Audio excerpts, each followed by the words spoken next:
speaker, Mr. Kim Bo-yeon. And after the keynote speech, then we will invite the presenters of today. Mr. Kim, the floor is yours.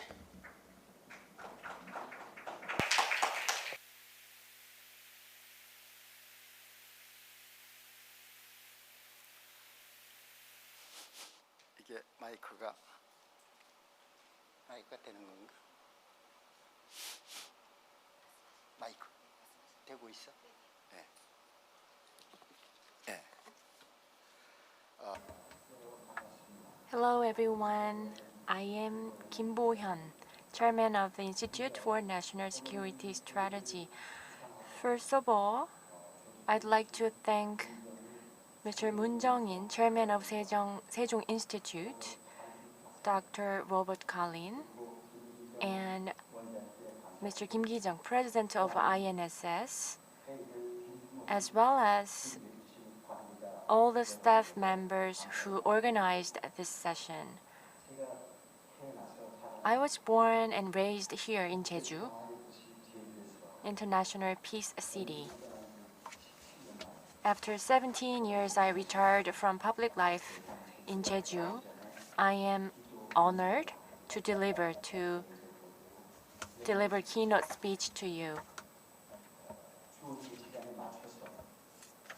In the interest of time, I'd like to briefly touch on the topic of the session, basically the overview of the 8th Party Congress of Korean Workers' Party. As you understand, the Party Congress is the highest decision-making organization. The 8th Congress, since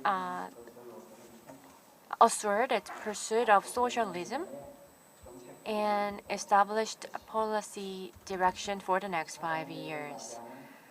During the 8th Congress, Kim Jong-un showed a bit different attitude than before.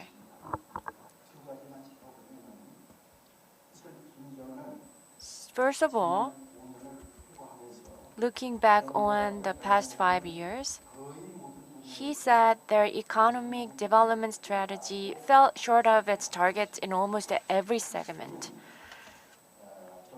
This acknowledgement broke the previous image of absolute leader, which indicated tough circumstances North Korea is facing at the moment. On the other hand,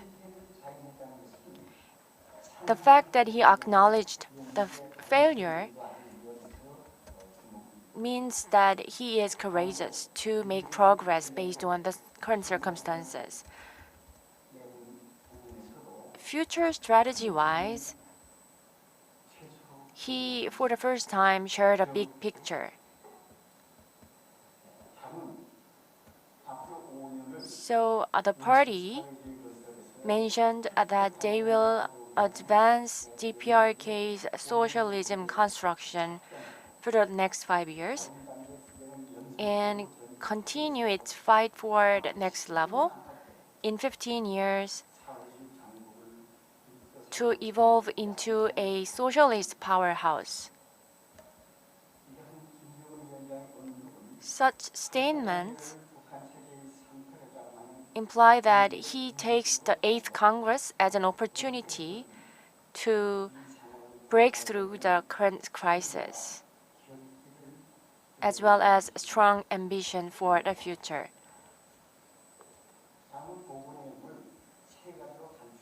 And also, we can summarize his report in 3 segments. First, political-wise, Kim Jong-un has 10-year experience as a leader now. Based on such confidence, he tries to step out of the shadow of his predecessors. And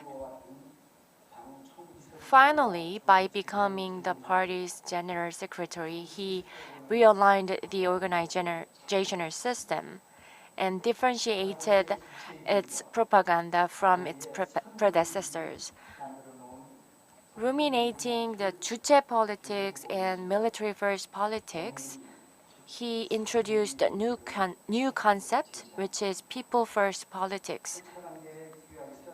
And also, military first politics was excluded from the party rule. Instead, people first politics was included and highlighted the importance of serving its people. He also mentioned arduous march in order to appeal to the people and to control the ruling elite.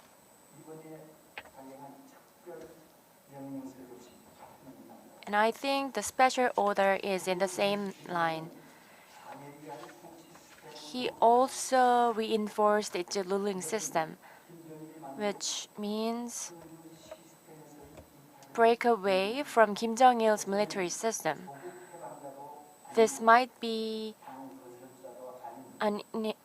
for Kim Jong-un as a third generation leader, this might be an inevitable challenge. So for him, the strong military and old officials who have accumulated power for quite a long time must have been tough to deal with. So seemingly, the restoration of the party's power was the fastest way for him to have control over the military. Next, for economy and military. I believe two presenters will elaborate on these topics, so allow me to skip on these. However, he emphasized the building economy based on self-reliance and categorized each different economic segment. And also because of the no deal from Hanoi summit, I believe he stressed the importance of nuclear program and the modernization of their defense power. Lastly, regarding diplomacy, for DPRK-US relations and also for inter-Korean relations, they put a couple of preconditions. This was also, I believe, the result of the no deal from Hanoi summit. As they were let down by Hanoi summit, I think they became more aggressive. Although the Biden administration has continued to send favorable diplomacy signals, and also Moon administration in South Korea continues to show its willingness to resume dialogue, still North Korea is postponing their response. So in summary, the strategic initiative of North Korea is to normalize its control power and also build its economy for the sake of the livelihood of people. At the same time, under the condition of first move to be made by counterparty, they will continue their diplomacy in the region. Let me share my short-term outlook in two segments. First, economy, and second, their relations with neighboring countries. So their policy is all about setting goals, but the possibility of implementation of such policy is based on circumstances. However, they are in the middle of quite difficult situation. To put their expression here, we are faced with severe challenge, and it is more serious than ever. Because of the prolonged sanctions, they are struggling with foreign currency shortage, and they lost their economic driving force, and also they are experiencing severe impact from the pandemic, and natural disasters, and anti-socialism sentiments in their society. In particular, when it comes to the pandemic, the media has covered the international news always. I first read a Nodong newspaper, which is their official news media, 15 years ago, and this newspaper has covered this pandemic news every day. I believe this is unprecedented event for North Korea.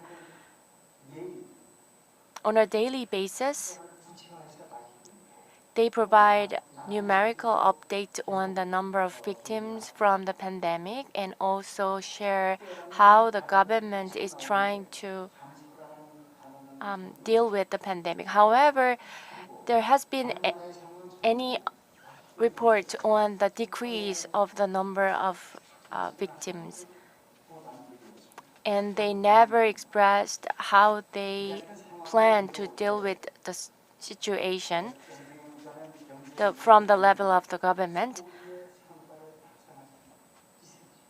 So I doubt that their bold economic plan will be successful in the short term. It's unlikely for them to achieve such goal to even if they put all the focus on the economic development, but now they are trying to expand their defense power as well.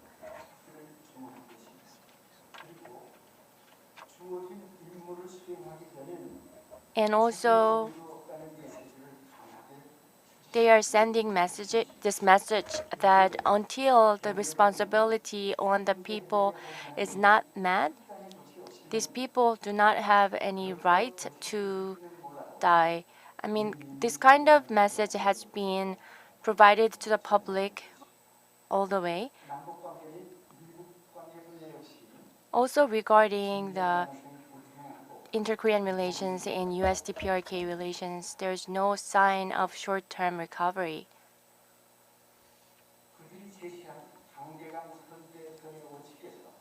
So from their diplomacy principle,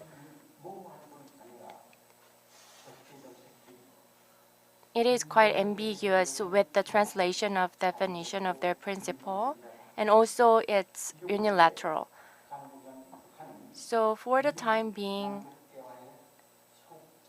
I'm afraid North Korea will maintain its position toward South Korea and the US like it is today. North Korea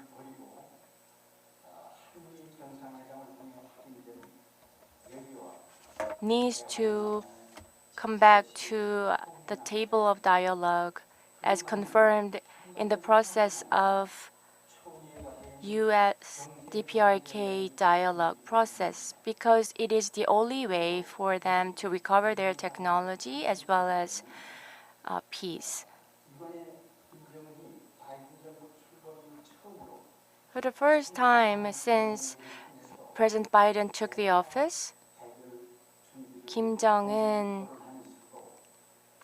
mentioned the need for preparation for the potential dialogue with other nations. At the same time, he highlighted the need of a stable management of the geopolitical situation on the peninsula. I think he adopted somewhat external expression on the peninsula because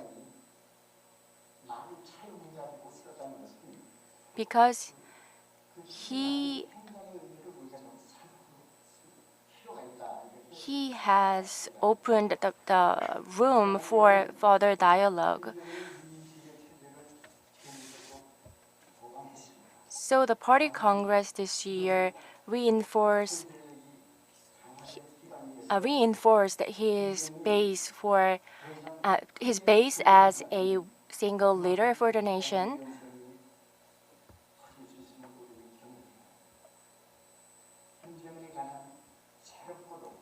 And I believe we need to have more in-depth and new kinds of research, especially on his behaviors. And we need to take a close look at the changes in the geopolitical situation around the peninsula. The tension between U.S. China gets ever more intense, and also the North Korea and China are likely to have closer relations. So we need to make proper management on the condition over potential tension on the peninsula. Thank you for listening.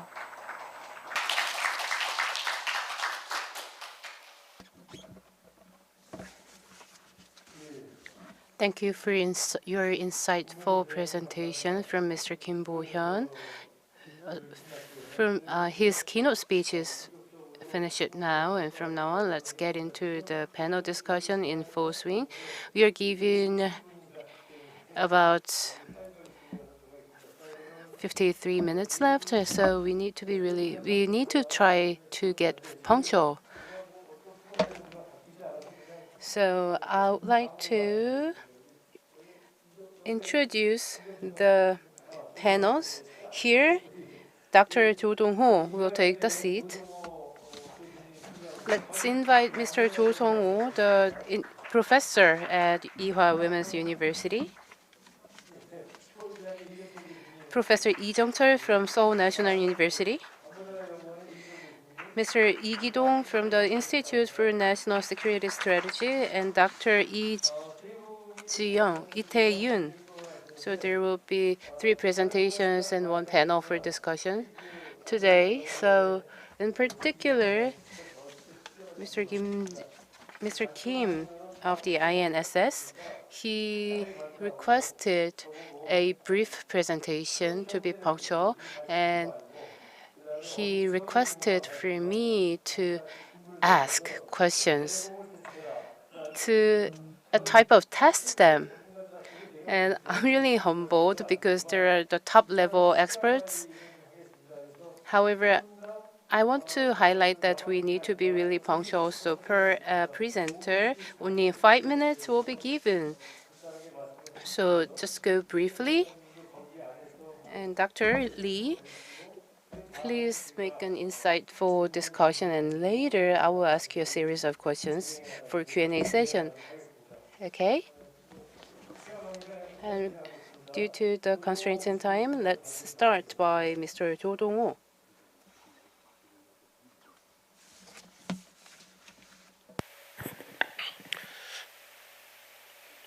네, 조동호입니다.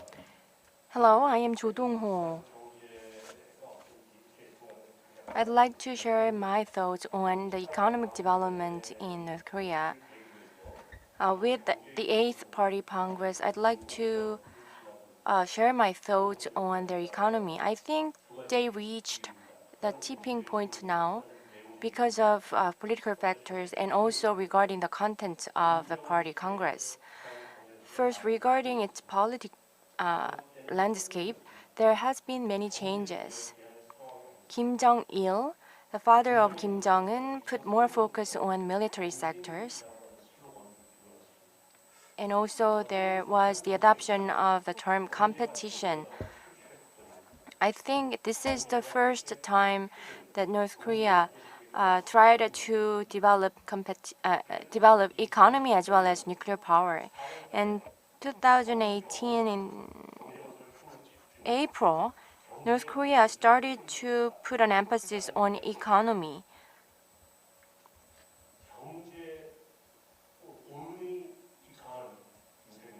So it's more like only economy.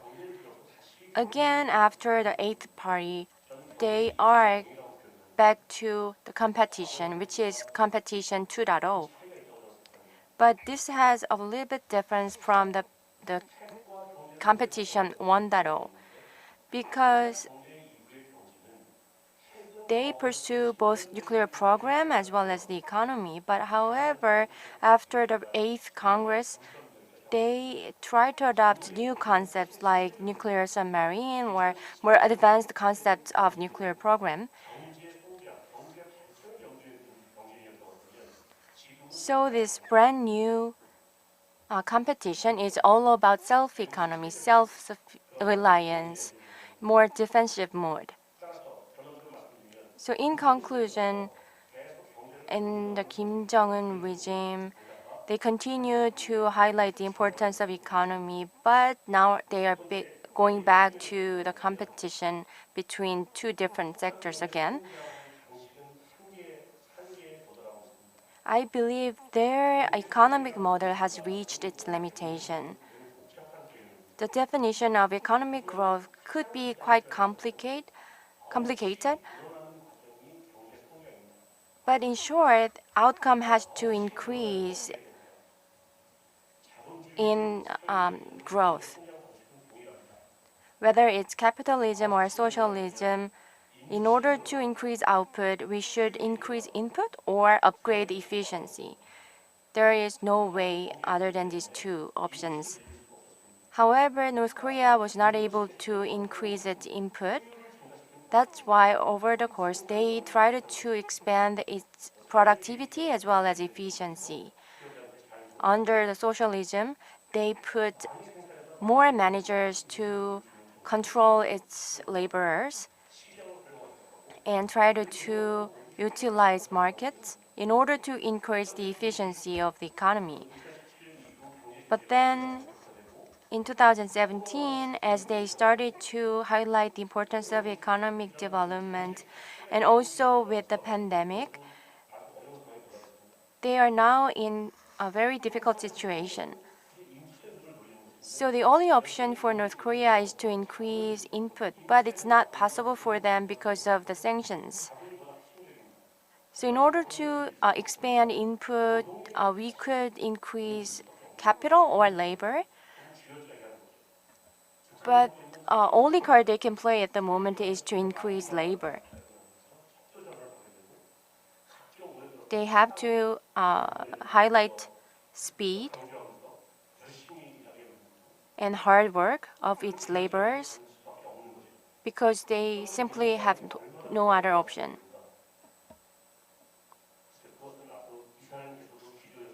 I'm not sure how long they could maintain such system in order for their economic program. I think other presenters will share their ideas. Thank you. I believe you have many experiences as moderator. Thank you for being punctual. So we're going to ask questions later on. So let me hand it over to Professor Lee. Regarding the Party Congress of North Korea, we thought about diplomacy toward the U.S. and they said the power to power. The terms of power to power and the goodwill to goodwill was quite related to the concept of balancing.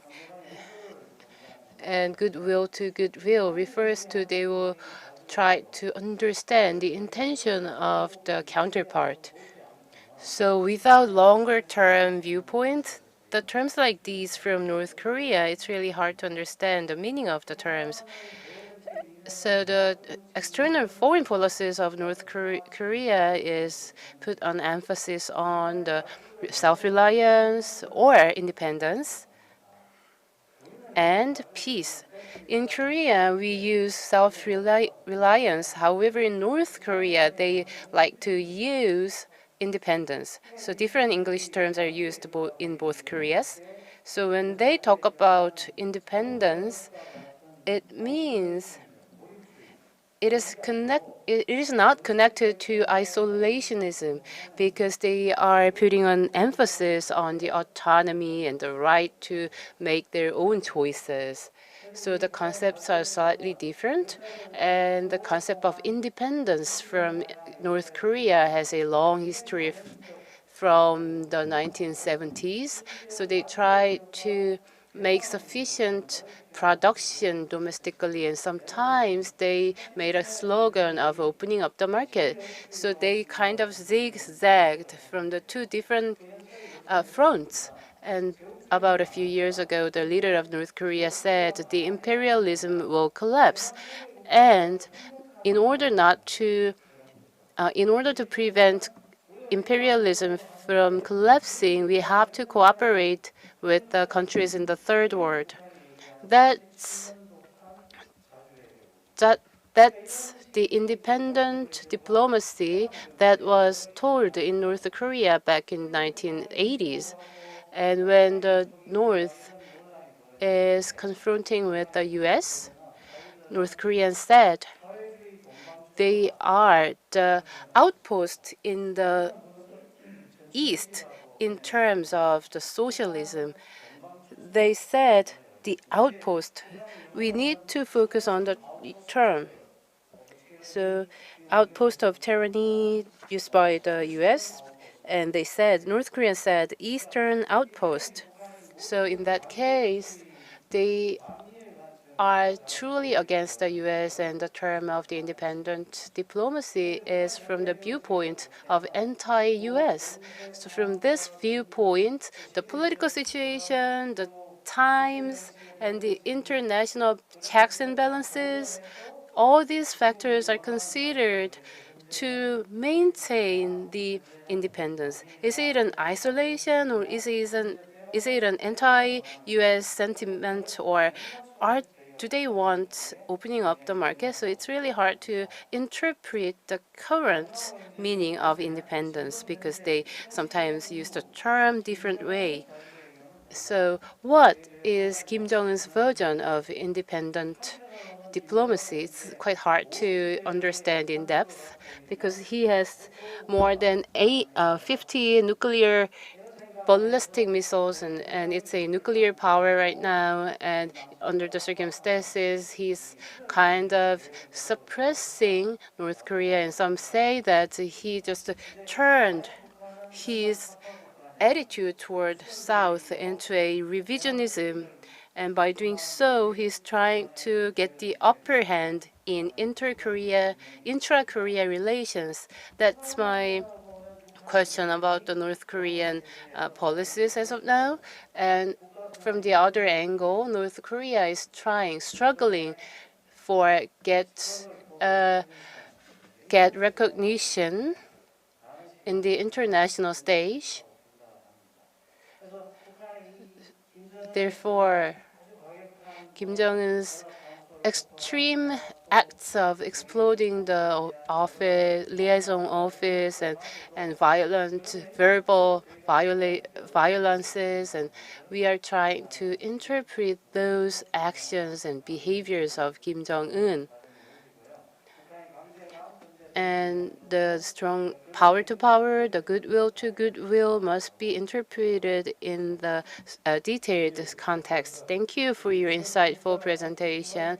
As you know, the presenters are the experts, and there are some differences and gaps and separated contexts of the experts. So please understand because the subtopics are quite different from each other. However, think about the bigger picture of the 8th Congress. We can deepen our understanding on North Korean situation. Let's invite the next speaker. Good afternoon. I am Lee Gi-dong, and I will make a presentation on the North Korean military services. And I would like to tell you about the current status and the role of the North Korean military due to the 8th Congress. After the inauguration of Kim Jong-un, it has been a dilemma, and people thought the North Korean military is a factor for threat because his father Kim Jong-il died suddenly, and at the initial stage of his regime, he struggled to get the real power by suppressing the North Korean military. And first, he just tightened its control over the North Korean military, and the core power of the North Korean military were just delegated to the choice of the Congress. At that, there were three categories of the method of control. First is economic control. So we can know from the purging of the previous powers of North Korea, the external projects were moved toward the internal side, and human resources control were taken place by purging the top level officials of North Korea, and they just made a transit to the next generation to tighten the control over the cabinet. And the other thing is that there is a institution within the North Korean military, and Kim Jong-un give a bigger power to that institution so that they can have a control over the entire North Korean military. So Kim Jong-un tried to have a bigger influence over the North Korean army. And after the 8th Congress of the party, they are still maintaining their attitude over the control on North Korean military. And the other thing is that the party would like to institutionalize North Korean army. During the 8th Congress, the three types of controlling methods were tried. Firstly, economic control. The special units and tightened struggle were ordered from Kim Jong-un. The core institution was the military. So the upper parts of management of the military were given the bigger power so that they can have a tight control over the entire army. And regarding the second control on the human resources, the number of the core members of North Korean army were decreased by Kim Jong-un, and the number of the representatives were decreased by half compared to the previous Congress, which means that the status of North Korean army is quite reduced. And then the institutional control would be shed light upon from two different perspectives. And the Central Committee were given the greater power because basically through the internal organization within the military, they try to give a sovereignty in the military itself so that they can have a bigger power, because the members of the Central Committee are actually military men, and the military men themselves can have a bigger power in controlling the entire North Korean army. And the last thing about the institutional control is that they just overhauled the organization of North Korean army, and the projects that were led by the army was delegated to the external parts. So some top leaders of the authorities of some leaders and power were integrated and delegated to the military organization. And it is expected that the power would be ever tightened from now on. Thank you. Thank you, Dr. Lee Gi-dong. After the 8th Congress, the status of the North Korean military were differentiated, and thank you for your insightful presentation. 예, Thank you for your presentations. I'd like to make comments in the order of the presentations. First, for Professor Cho Dong-ho's presentation regarding economy, you mentioned it's their economy policy 2.0. But in fact,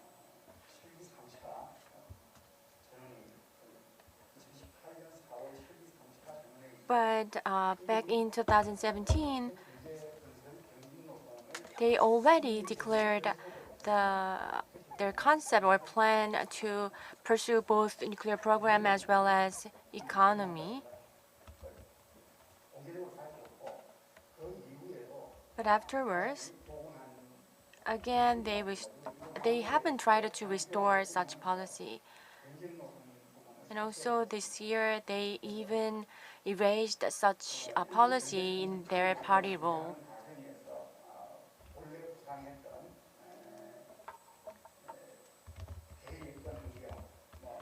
So they must have expected certain conditions, but the conditions were different from their expectations. So under the circumstances, they had to change their plan for the economic development. So Kim Jong-un mentioned that it is all about breakthrough, especially regarding the Eighth Party Congress. So external cooperation and diplomacy relations were limited because of the sanctions. So they have to put more focus on the domestic matters. As their people were let down by these external factors, they had no other option but to focus on the livelihood of the people. And also regarding the presentation done by Dr. Lee, so the outpost theory as a socialist powerhouse,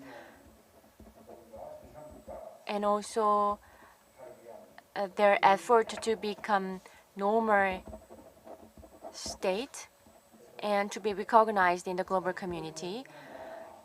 So based on these efforts,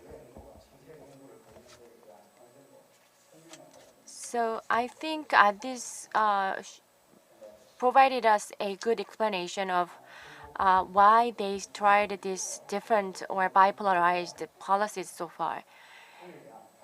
And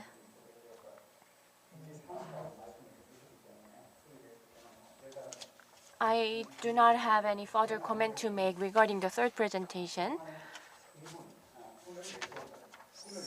In the past, North Korea used to focus on military power because they didn't have any other option. After the collapse of Soviet Union and with the death of their president Kim Il-sung, so in 2016 and 3 years in a row, they had to starve because of the flood.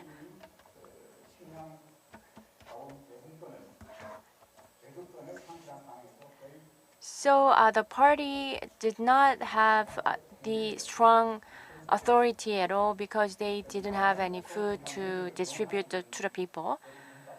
So military was the only tool for them to exercise. In the process, the power of the military has escalated, which brought number of side effects and undermined the livelihoods of the people. And this problem was recognized by Kim Jong-un.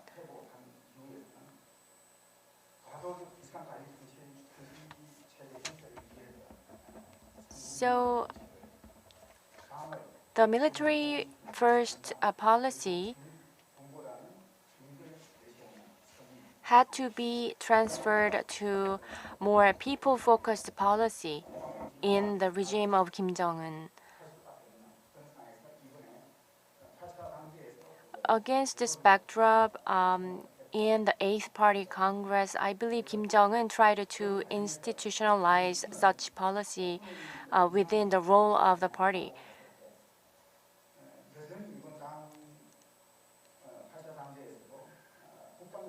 However, he didn't forget to mention the importance of the defense, not just the nuclear program, but as a means of the development of economy, he turned his eyes to the military power.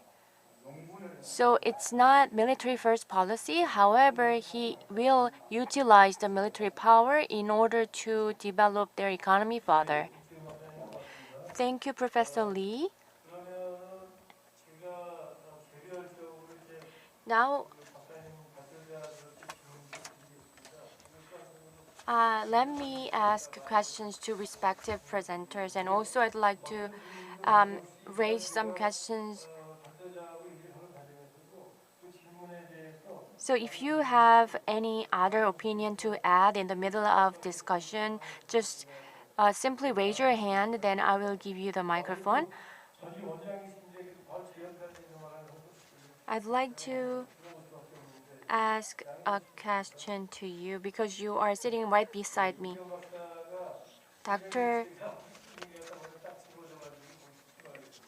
Starting with Dr. Lee's comment. So in the 8th Congress, Kim Jong-un mentioned a lot about the economy, but also mentioned the military force.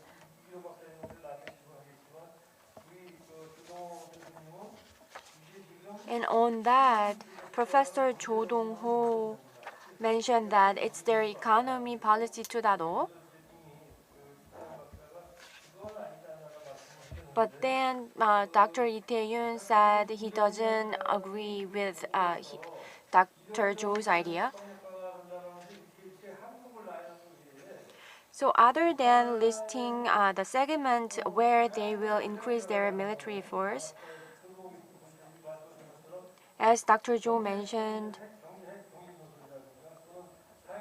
so their pursuit of a nuclear program as well as the economy, so far their strategy were kind of clear-cut, but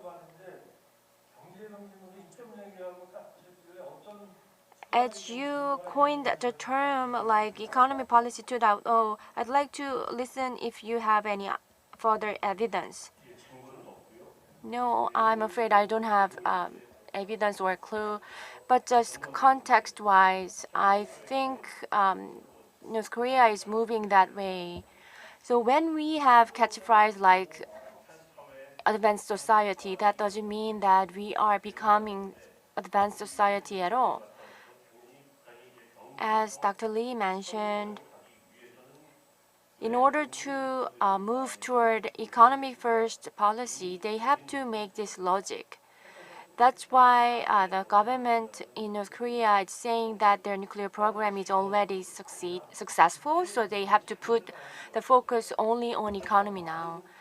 So they have no other option because they cannot say they failed in nuclear program. I was saying that way. Then let me put it this way. I'd like to share the clue.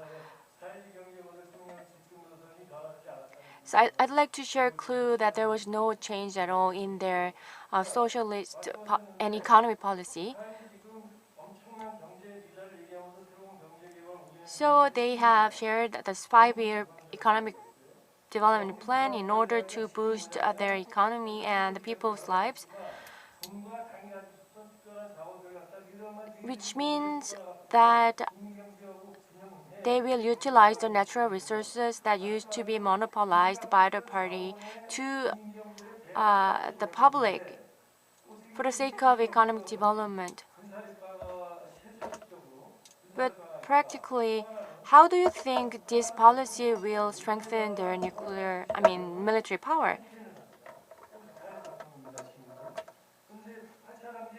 So after the party congress this year, for almost 6 months, Kim Jong-un has highlighted the importance of economy only. Nothing other than economy was stressed by the government. And also, as Dr. Lee mentioned, on one hand, they are saying they will further develop the military power, but the reputation or the authority of the military was decreased by Kim Jong-un. So as they have to put priority on the development of economy, they wanted to show off in one hand about their success in the military area.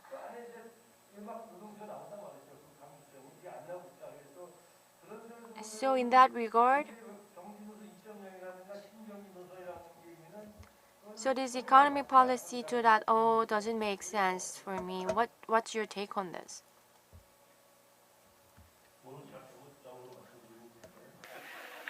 아니, I might have made a mistake. One by one, it was a joke. I think it's the difference in perspective.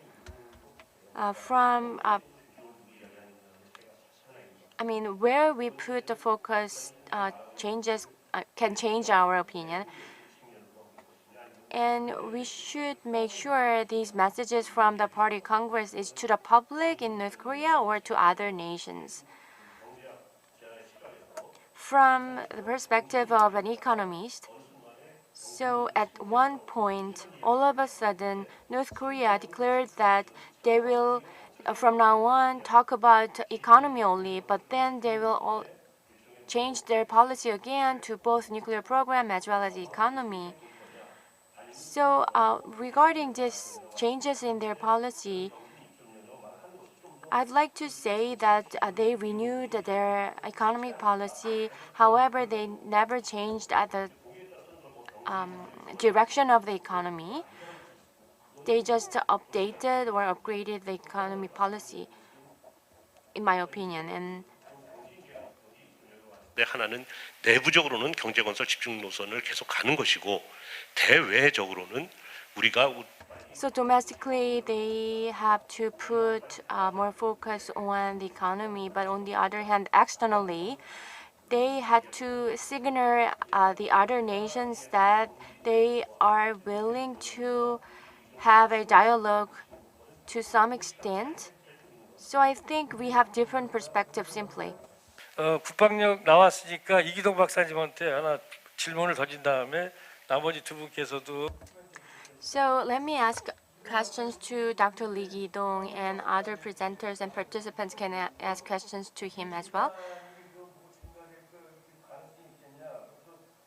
So you were doubtful about the stronger military because of the amount of budget has decreased, and also regarding the reputation of the military. I think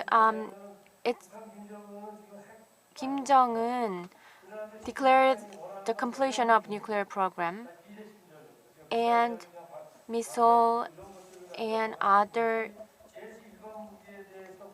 non-conventional arms have been highlighted, but 이게 되는 걸. stronger military power doesn't necessarily mean that North Korea will increase their budget on military. What's your take? 뭐 그렇게 중요한 주장은 아니었고요. 예. 일단 발언기가 되신 것 앞에. So if I add to the discussion right before we had,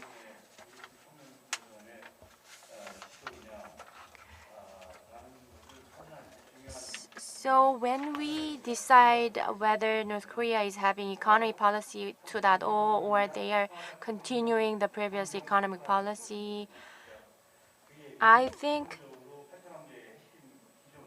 basically the key word of the 8th Party Congress was on economic development, and the ultimate goal of the party is the revitalization of North Korean economy.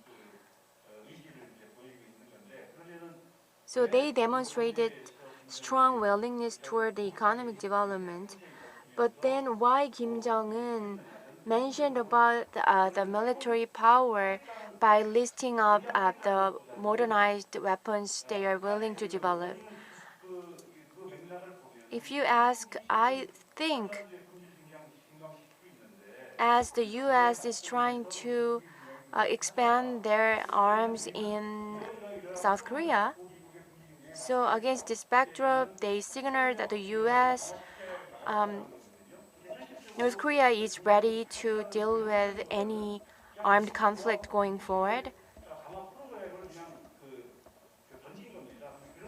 In that regard, I think North Korea tried to send a message that they will have nuclear deterrence on their part. So in such context, I believe it is understandable.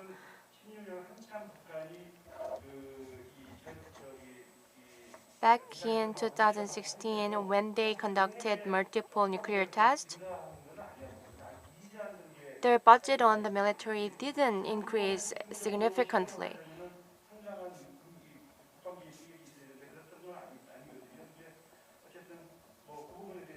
So I agree with your opinion on the military budget. So military is related to the budget. However, it can have multi dimensions to take a look. So their parallel economic policy. So as you mentioned, so you are saying that they are saying they will pursue stronger military power. However, it can be translated as a fake announcement or some signal to other nations. 어쨌든 Anyway, North Korea announced their will to power from the perspective of power balancing necessity. And this is the condition that North Korea is requesting for the international community. And if they choose the goodwill to goodwill attitude, they will continue the reform and opening of the market. So with these preconditions that they suggested, they are just waiting for the answer from the United States. So that could be nuclear 2.0, or that could be the sustainable economic development. That's why it could be a two-faced attitude. Out of this regards, I would like to say that we need to focus on this point. North Korea is trying to introduce the new national security, which is quite different from conventional national security. So, given the medical infrastructure of North Korea, they cannot take the burden of corona pandemic. They decided to shut down their borders faster than other countries. It was too much drastic and fundamental and extreme, and it ruined the civil life. However, from the other perspective, it could be the realization of the new national security focused on protecting the civil lives. So we have to consider both sides.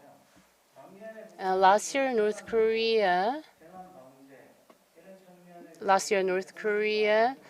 tried to take the measures of anti-disaster or disaster restoration, and that showed the changes in the concept of national security in the aftermath of flood or drought or other natural disasters. Actually, we have been worried over the conventional military-focused national security and external policies. However, they are turning more and more flexible in a sense thanks to COVID. Thank you for your remarks. In North Korea, from last year, they are talking about the disaster management or crisis management. So they are viewing the disaster management as a element asset for the national administration, which is called new national security. So according previous to the Dr. Lee's remark, Dr. Cho wanted to make his remark. I would like to add some comments. So the moderator said we need to be punctual. And actually, I am watching the clock in front of us, and the numbers are marked in red, and red means alert. So I was quite nervous while delivering my remark. However, the colors changed it now into green. Thank you. I mentioned about the implementation of the advanced society, which was the slogan during the former President John Doo-han era. Slogan is good.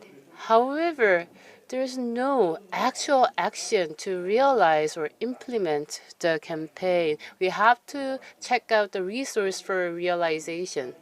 So, in this regard, North Korea made slogans of "we already win over the economic development" or something else like that. And behind these propaganda, we could see the will to improve the inter-Korea relations. So, under the circumstances, they talked about the front to focus on the economic development, and they thought about the methodologies to realize this slogan. And while North Korea is still highlighting the importance of advancing the economy, I feel so void because it seems to be a mere bluffing. They can tolerate, but they cannot achieve a significant growth because they lack of action plan. So that's quite a void propaganda or void slogan. I'm so sorry about the situation. Thank you for your input. I truly understand what Dr. Cho highlights. How his remark is that they are just making propaganda of focusing on economic development. However, no mobilization of sufficient resources made in North Korea, but they don't give up this front. Then they need to overhaul. They are just trying to skip the parts that are impossible, and they are still highlighting the slogan. But still, the slogan seems to be void and a mere bluffing. So his remark highlights that there are a lot of poor conditions still lingering in North Korea, and it's really hard to achieve the slogan for achieving the advanced economy. So he seems the situation to be very deplorable. However, we cannot just rule out any potential of realizing the front in North Korea. So we have to be really careful about making diagnosis on the future of North Korean economy. So I think that's my interpretation on Dr. Jo's remark. Dr. Lee, let's get into the mainstream again, and he asked that is that a mere bluffing of the slogan of North Korean military strengthening? I feel that's possibly a piece of bluffing. It is a exceptional case that at the Congress they mentioned about the military plan or strategy, tactics, development of nuclear weapons, and others. These are the items that are not frequently disclosed from the Congress level. So, and they are quite a far-fetched dream, and it cannot be achieved in a shorter term. These this type of far-fetched dream goes on, and this is a bluffing strategy to make pressure upon the U.S. And basically, in the process of the Congress, Kim Jong-un's basic perception on the international politics were revealed. The military needs to protect the people from not only from military threats, but also from non-military threats. It highlights the role of the military on the economy too.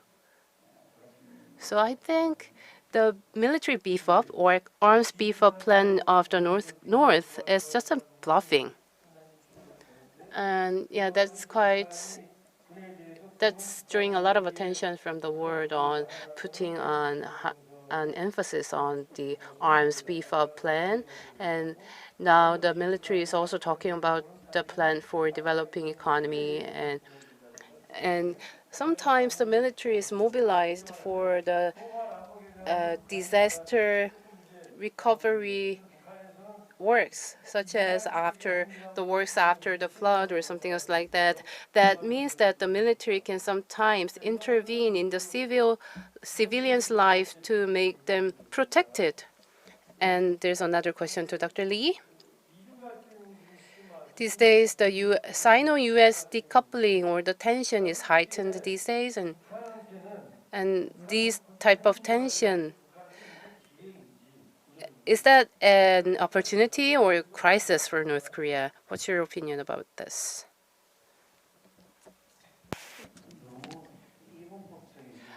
I don't want to go by polarized. It's not a yes or no question. I just like to put my idea. Let's suppose that the U.S. is strong-handed and North Korea will choose to the balance of power. And in the past, they internally developed nuclear weapons and they tried to realize internal balance so that they can go against the U.S. However, these days, North Korea used the term beneficial or advantageous. It means that they are ready to mobilize the external balance. So the concept of balancing of the North has been advanced and evolved from the 1990s to now. And under the circumstances of isolation, they had to prepare for all the possible situations by themselves.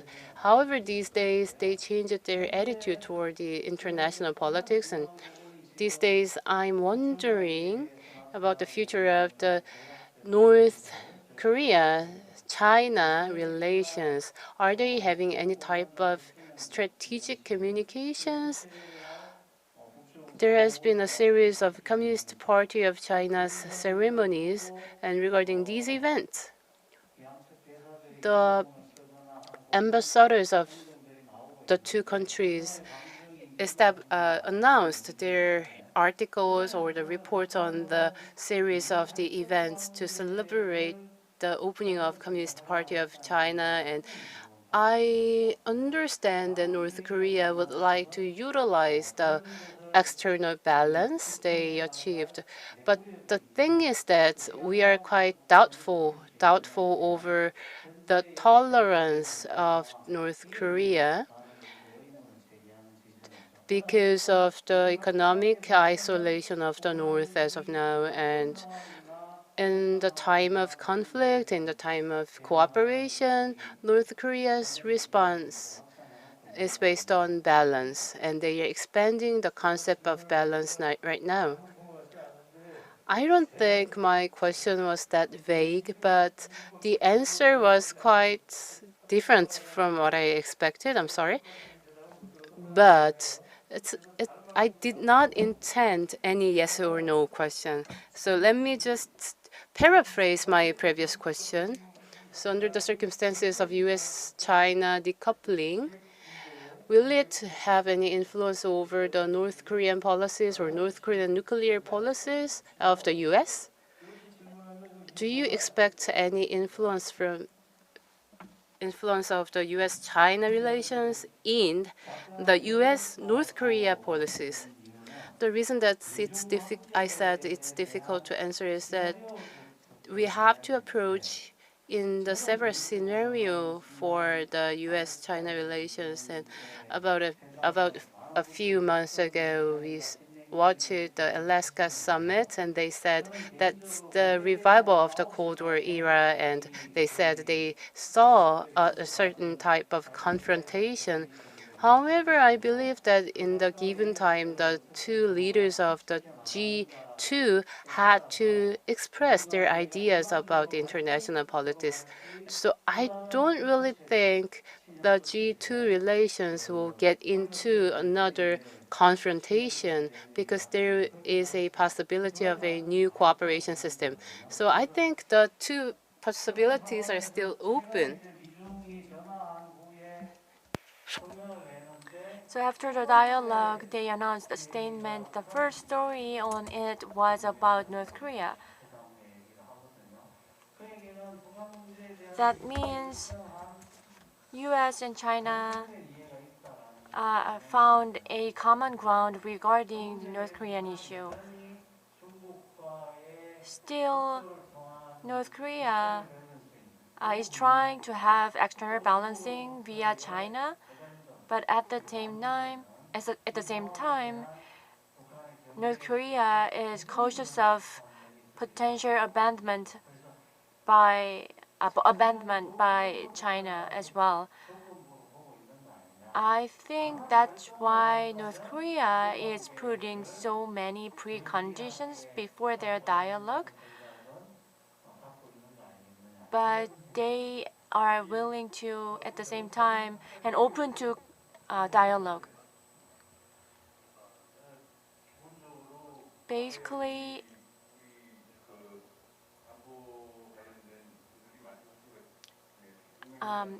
as many security experts mentioned, Korea-US alliance should be strengthened. We can leverage alliance in order to be championed by the public in Korea. From North Korea's perspective, they have to expand their alliance with China. Only then they can strengthen their leverage in the global community. One clue is that for the first time for a while, I saw the expression like alliance based on blood.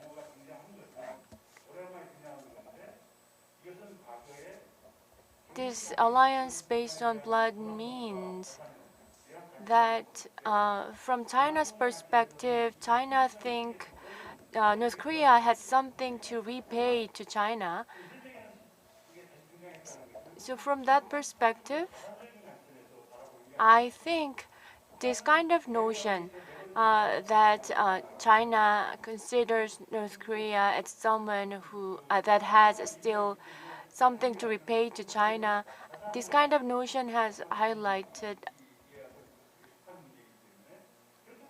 So in that respect, the bilateral relationship must be in a quite close position now. As the domestic matters get serious, it is reasonable for the country to make sure they have immediate benefit, like external aid to North Korea. This aid is immediate benefit they can pursue. So they will be willing to get potential aid from China according to the strategic judgment. In other words, they have to take advantage of the leverage in the external environment, and at the same time, they have to pursue some domestic matters to take care of. I'd like to ask another simple question to Dr. Lee. Then last year, China provided aid. They provided rice to North Korea. Some rumors has that because of the rice aid pandemic happened, 덜 저 곤란해서 안 갖고 가는 건지. so I'm not sure if there's anything played behind the scene. So I'm not sure what the intention China is having at the moment. As other presenters mentioned, we have big events in July this year. If we could resume high-level meetings, for sure, North Korea will give some package or benefits to China. So if that happens, no, I mean that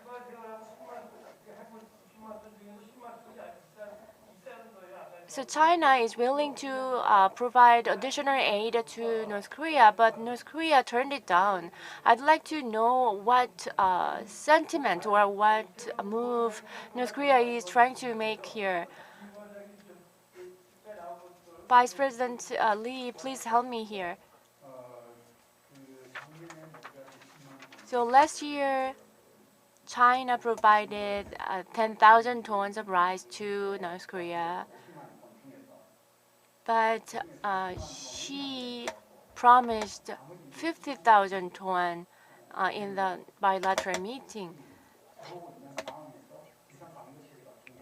But 비상강력 방역 체제를 강화하고 있는 상황에서 so because of the pandemic, they are strengthening the domestic quarantine measures, and also there has been several scandals where some government officials were sentenced to death. So I think there was some communication mistakes to my translation.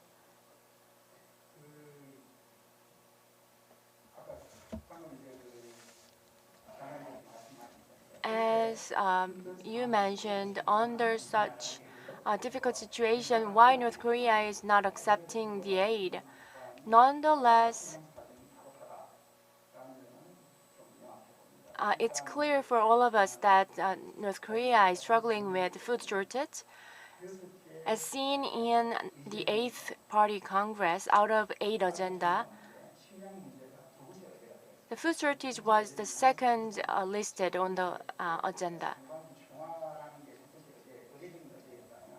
First one was the official report about their policy implementation, and second one was food shortage, which means that this first food shortage issue is quite severe at the moment in North Korea. So regarding that, the food crisis in North Korea is well known, but we may have different idea about the level of the shortage.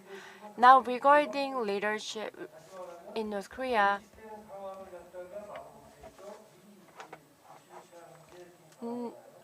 Kim Jong-un is pretty good at preventive measures and he predict the certain situations in their society.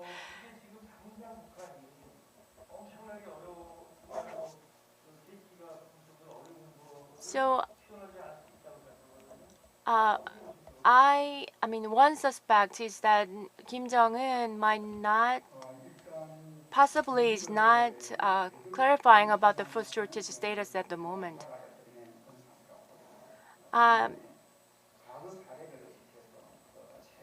They may, I mean, North Korea may be considering the past events, and until last year, North Korea was not in such dire situation, and they accumulated some food for the sake of emergency. So for the time being, they was able to survive, and I think against this backdrop, they turned the aid down from China. The reason why I asked this question should be explained, and I'd like to ask another question to you before we conclude the session. In the middle of the tense relations, U.S. and China had such tension because of severe competition. On the other hand, they cooperated on some matters. And cooperation includes North Korean issue. Regarding North Korean issue, the U.S. expects China to make sure North Korea stay within the line. But China must be requesting a kind of payback from the U.S. This is just my assumption. Another assumption could be as the decoupling gets intensified and sanctions are still on North Korea, but the US is also imposing sanctions on the leadership of China as well. So for the past 20 years, the cooperation scheme between US and China may be changed. So how long China will continue to follow the leadership of the US on the matter of North Korean issue?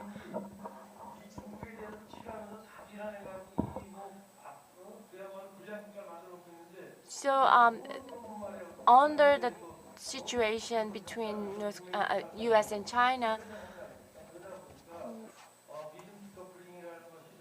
decoupling from China must be making many impacts on multiple relations. Lastly, I'd like to ask a question to Professor Jo. April last year, in Busan, North Korea installed a complex industrial complex for export increase.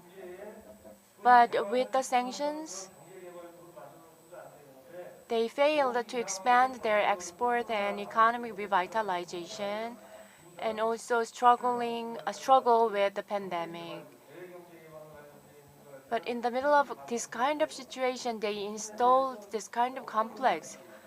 What's the intention do you think North Korea has with this complex? I was surprised as well.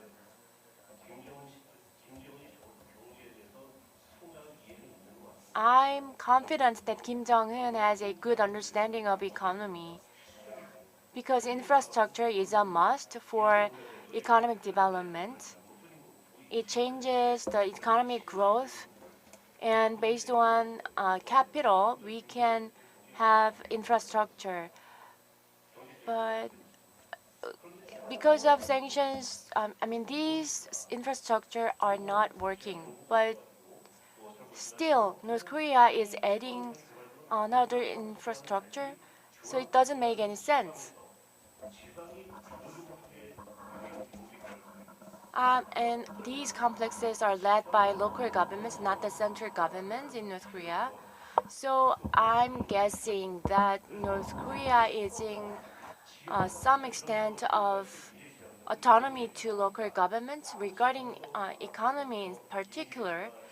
That's why they approved such installation of infrastructure. It's just my guess. Thank you. Thank you for your comment. And in the interest of time, I'd like to give just 1 minute to each presenter. If you'd like to add any comment, please do so. Why don't we start with Professor Lee and move to Professor Jo? 1 minute each. Regarding the party rule,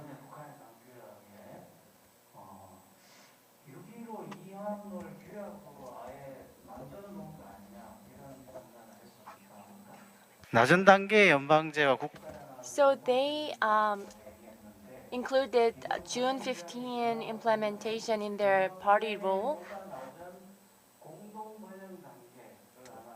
And also they officially mentioned, I think, the common prosperity. And finally, the agreement we made from the June 15 finally included in their party rule. So slow but steadily, we are making progress, I believe. I don't like it, but I don't trust. To Professor Lee, I'd like to comment on the same topic. I think you made a point. We often forget that 그거는 이제 그 이후로 사실 federal system North Korea adopted back in 2006 13.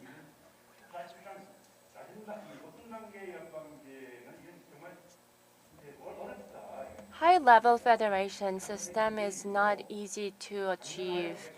So in the short term, we could adopt a lower-level federation system like Korea federal system. And also it could be combined with the concept that South Korea is pursuing. So in that sense, we need to put more focus on this federation system. Good point. So North Korea has introduced a lower level federal system. Not that I don't like it, but this was already mentioned in the second article of the June 15 agreement.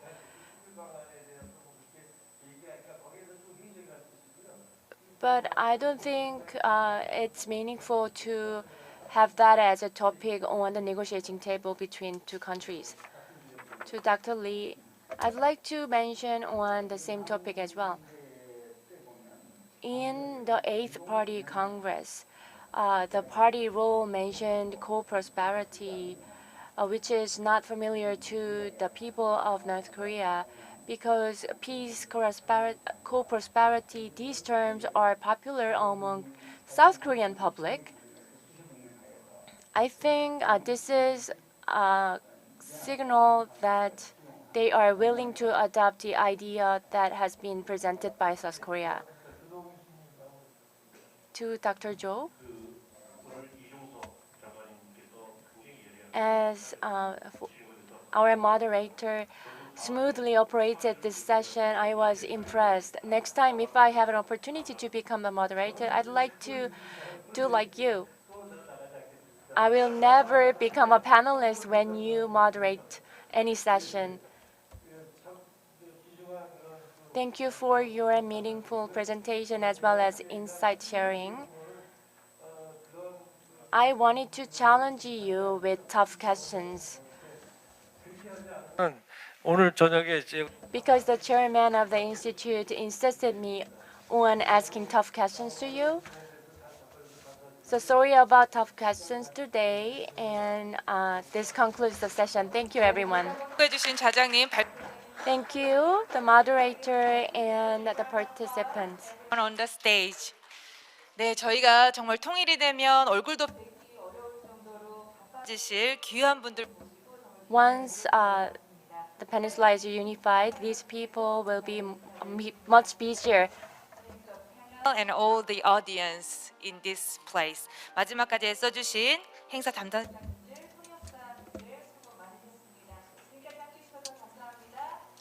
Thank you for being with us. Thank you.